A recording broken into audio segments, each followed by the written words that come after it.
Hello friends, welcome to my channel. In this video, we'll learn the use of in operator. The in operator allows you to specify multiple values in where clause. The in operator is a stenography shorthand for multiple or conditions.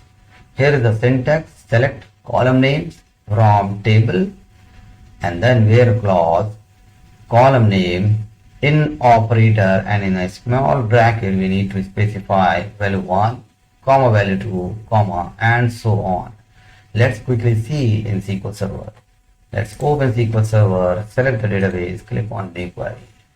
We have created multiple tables during SQL Server tutorial. Just select, drag and drop the customer table here and then write select star from customers. Execute it and then we can see that here is 5 columns and 7 rows.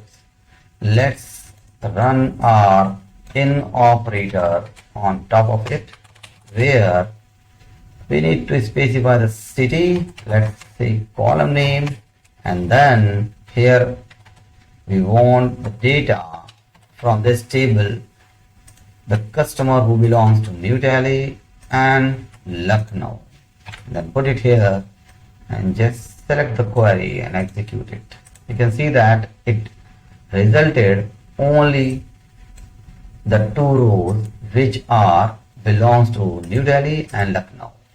Let's put one more condition here and then see what will happen. Just select the query. I want the data from Redmond as well. Let's select the query and execute it. Now we can see that we have 5 records from the table.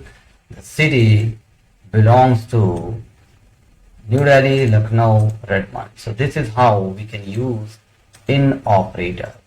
That's it from this video. Thank you for watching.